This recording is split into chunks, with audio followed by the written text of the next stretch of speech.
We got some more bad news for Elon Musk, and in particular for Tesla. And it does have to do with whatever the hell those are. The so-called Cybertrucks not selling like some thought they might, including that guy over there, whatever the hell he is. I want to remind everyone, Elon Musk called the Cybertruck Tesla's best product ever.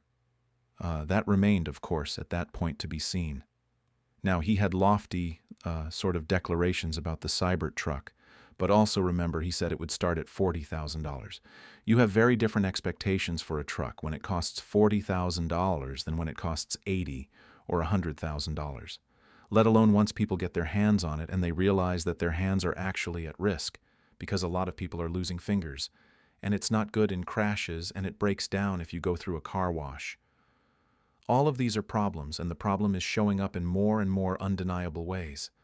So right now, there is a skyrocketing inventory of unsold Cybertrucks, despite the fact that Tesla is offering significant discounts, which they are not generally fans of doing, and concealing listings so that you don't necessarily know at any given time how many are in the stockpile. But industry reports are starting to provide more evidence. They show that Tesla sales of all models fell worldwide last year, even though overall industry sales of EVs were increasing. So that's bad in general for Tesla. But the high cost, that's part of the problem.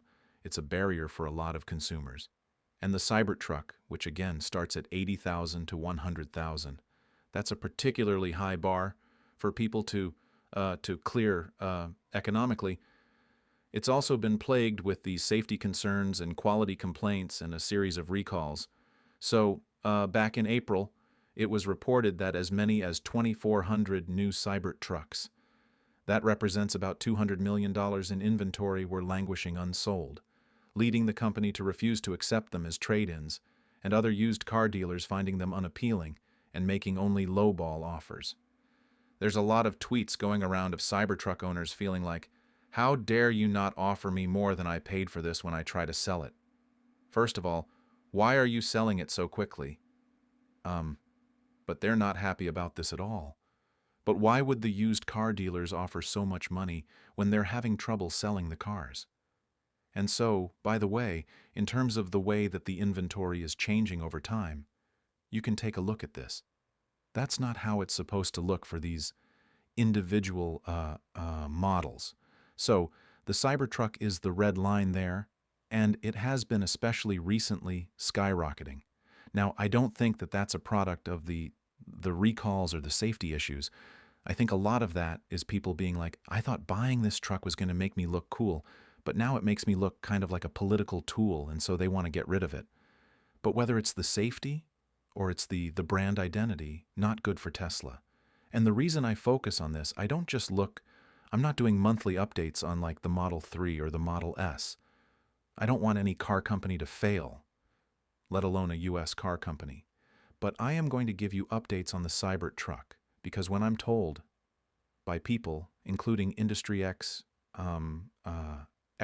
that nobody could run Tesla like Elon Musk, nobody understands this. The company would fall apart if not for him. This is the part of the company he is most uniquely responsible for. Anybody can and did produce the Model S, the Model 3. Those are regular cars. They're barely even iterating on them.